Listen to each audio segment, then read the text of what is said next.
साथियों, यह सत्य है कि जिसका कोई नहीं होता, ईश्वर तो हमेशा उसके साथ रहते ही हैं।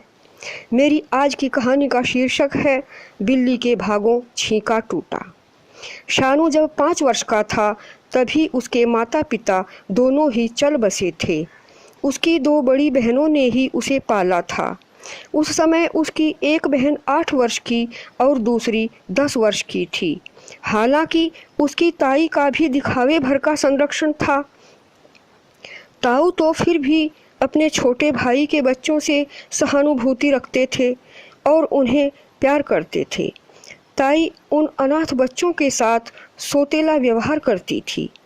जब शानू के मम्मी पापा जीवित थे तब शानू के ताऊ का लड़का मोनू, शानू और उसकी दोनों बहनें एक ही स्कूल में पढ़ते थे। शानू भी मोनू से किसी बात में कम नहीं था, लेकिन जब एक एक्सीडेंट में उसके पापा का देहांत हो गया तभी से शानू अनमना सा रहने लगा था।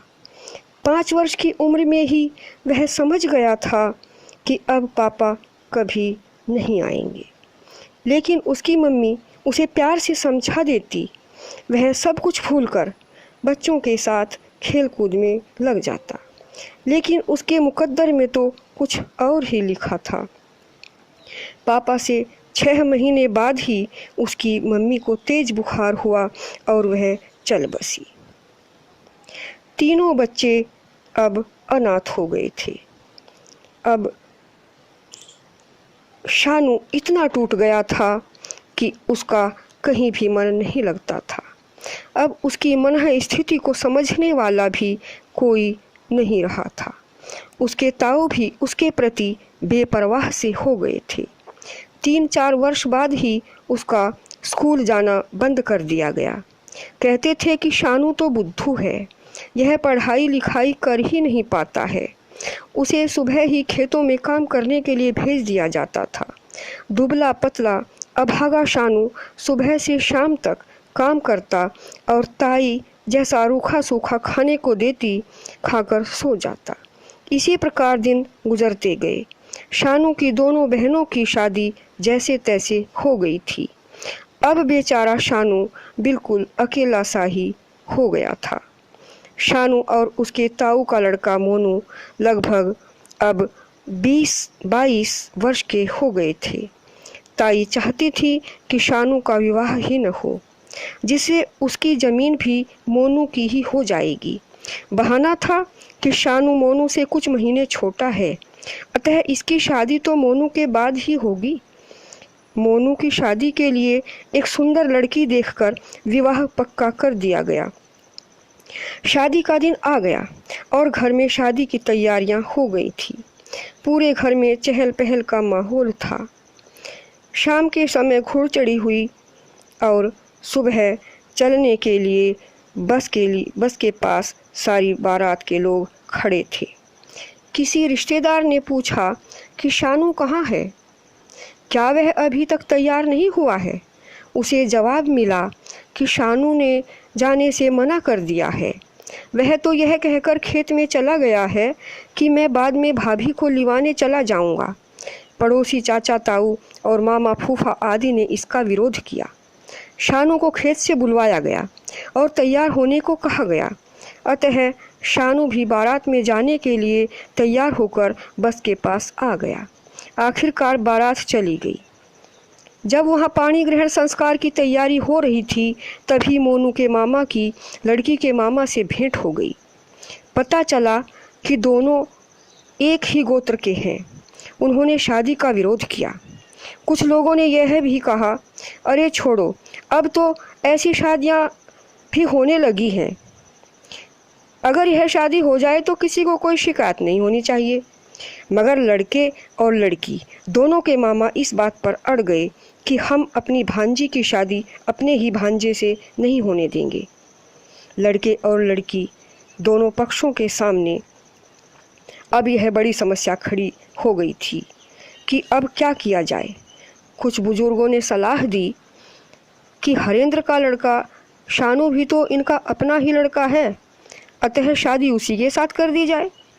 उनके इस प्रस्ताव से शानू के ताऊ बहुत परेशान हुए। वे जानते थे कि सोनू की ताई इसे बिल्कुल भी स्वीकार नहीं करेंगी, लेकिन अपने मान सम्मान का ध्यान रखते हुए उन्हें यह स्वीकार करना पड़ा और यह भी दिखाना पड़ा जैसा कि वे पूरे खुश हैं। शानू को यह सब अटपटा सा लग रहा था। एक बारगी तो उसने साफ मना कर दिया कि उसे शादी नहीं करनी। सगे संबंधियों ने उसे समझाया और कहा कि बेटा तुझे चिंता करने की ज़रूरत नहीं है, हम सब तेरे साथ हैं। किसी तरह शानू को मना लिया गया।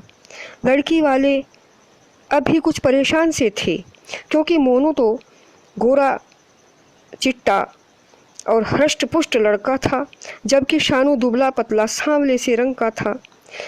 कुछ जिम्मेदार लोगों ने उन्हें शानू की अच्छाइयों के बारे में बताकर आश्वस्त कर दिया। कुछ लोगों की नाराज़गी के बावजूद शानू को दूल्हे के कपड़े पहनाकर पाणी ग्रहण संस्कार के लिए बैठाया गया। कुछ लोग तो इस बात से बहुत खुश थे कि शानू का भाग्य कितना अच्छा है कि उससे कहीं बहुत सुंदर लड़की से उसकी शादी हो गई।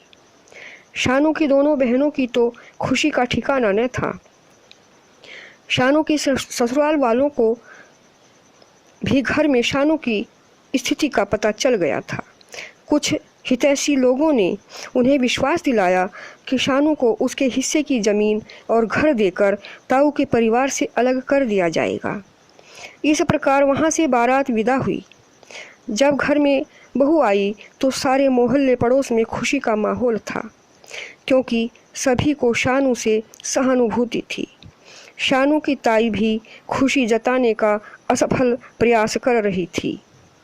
उसके होठों की नकली मुस्कान दिल के जलने का पूरा आभास करा रही थी।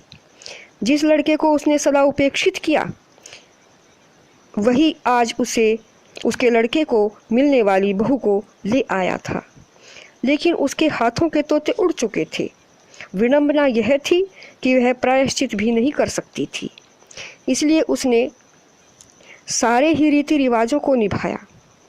2-3 दिन बाद सभी मेहमान चले गए, लेकिन शानू की बुआ 2-3 महीनों तक वहीं रही और वह तब तक ही वहाँ से गई जब शानू को उसके हिस्से की ज़मीन और घर देकर अलग नहीं कर दिया गया।